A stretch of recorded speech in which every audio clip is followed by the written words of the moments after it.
আজকের রেসিপিতে রয়েছে কলিজা ভুনা। তোমরা অনেকেই কলিজা রান্না করার পরে কালো হয়ে যায়, তারপরে গন্ধ আসে।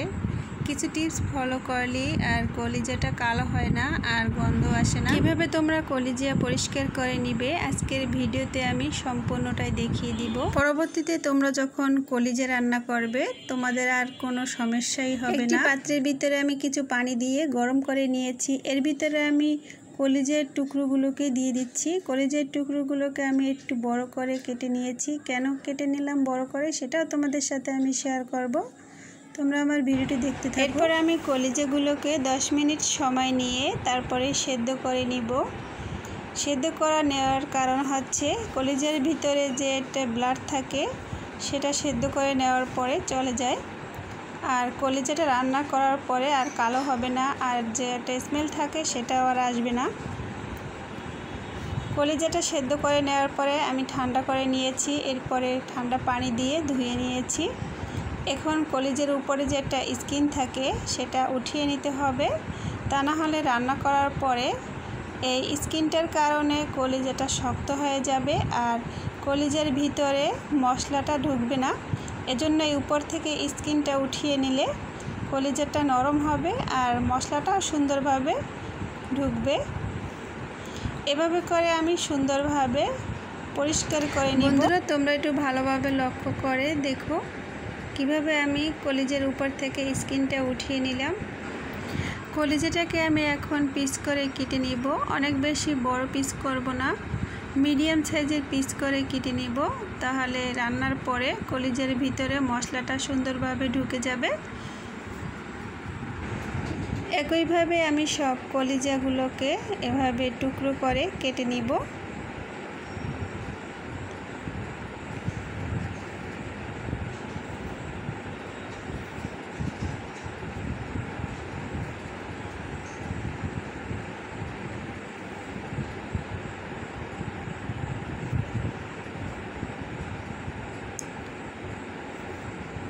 এখন আমি কলিজাগুলোকে ভালোভাবে পরিষ্কার করে নিয়েছি। অন্যদিকে একটি পাত্রের ভিতরে আমি হাফ কাপ পরিমাণে রেগুলার রান্নার সাদা তেল দিয়ে এর ভিতরে আমি দিয়ে দিচ্ছি 1 কাপ পরিমাণে পেঁয়াজ কুচি। পেঁয়াজটাকে আমি হালকা একটু ভেজে নিব, 2 থেকে 3 মিনিটের মতো পেঁয়াজটাকে ভেজে নিব। পেঁয়াজটা যখন হালকা ভেজে নেওয়া হয়ে যাবে এর ভিতরে আমি দিয়ে দিচ্ছি গোলমরিচ আর লবঙ্গ। তারপর আমি এখানে নিয়েছি একটি তেজপাতা, 3 টুকরো দারচিনি আর 4 থেকে 5টির মতো এলাচি দিয়ে আমি আবার 1 মিনিটের জন্য একটু ভেজে নিব।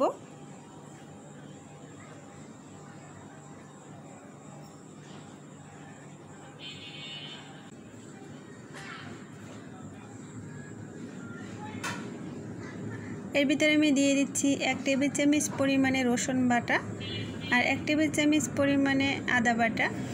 আদা আর রসুন বাটাটাকে আমি 3-4 মিনিট সময় নিয়ে ভেজে নিব।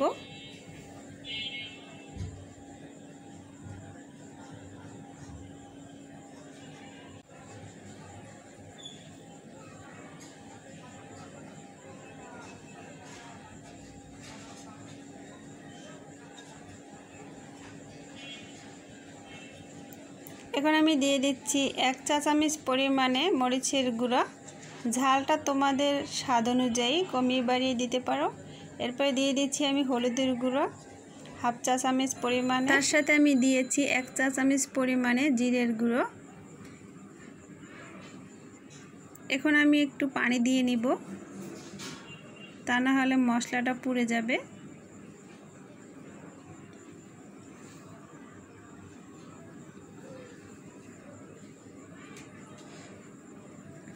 আমি এখানে অল্প কিছু পানি অ্যাড করে দিয়েছি। এখন আমি মশলাটাকে ভালোভাবে কষিয়ে নিব।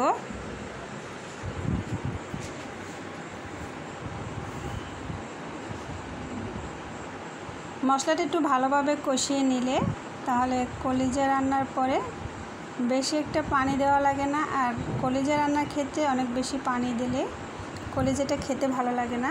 তাই মশলাটা একটু কষিয়ে ভালোভাবে নিলে, পানিটা কম পরিমাণে দিলেই কলিজাটা রান্না করা খুব ভালো হয়।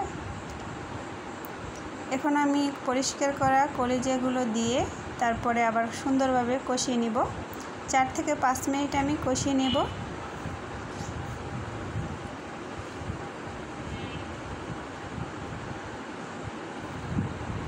এরপর এটি ঢাকনা দিয়ে আমি ঢেকে তারপরে কলিজাটাকে কষিয়ে নিব।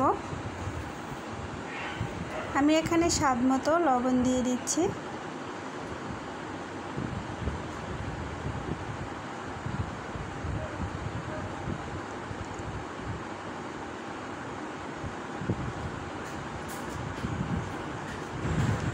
কলিজা ভুনার ক্ষেত্রে একটু সময় নিয়ে কষিয়ে নিলে অনেক বেশি ভালো লাগে, তাই আমি একটু সময় নিয়ে কষিয়ে নিয়েছি।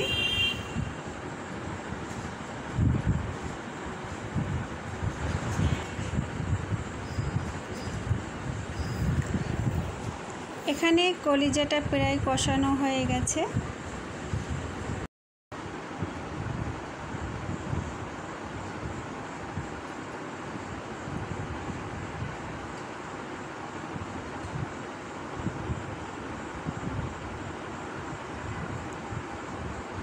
বন্ধুরা, তোমরা যদি এভাবে কলিজা ভুনা করো দেখবে যে কলিজাটা অনেক খেতে বেশি ভালো লাগবে। তারপরে কলিজা থেকে যে একটা স্মেল আসে সেটা আর আসবে না। এখন আমি অল্প কিছু পানি অ্যাড করে দিয়েছি। আমি তোমাদের প্রথমেই বলেছি যে আমি এখানে অল্প কিছু পানি দিব, কারণ কলিজা রান্নার ক্ষেত্রে বেশি পানি দেওয়া যাবে না। আমি এখন অল্প কিছু পানি দেওয়ার পরে একটি ঢাকনা দিয়ে তারপরে ঢেকে রেখে দিব।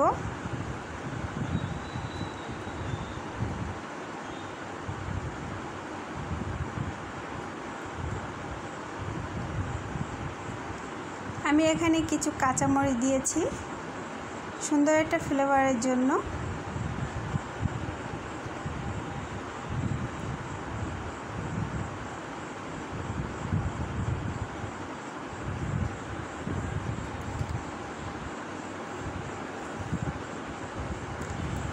কলিজা রান্না করা আমার এখানে হয়ে গেছে। এখন আমি চুলা থেকে নামিয়ে নিব। তোমরা যারা যারা এভাবে কলিজা ভুনা করে খেয়েছো অবশ্যই আমাকে কমেন্ট করে জানিও।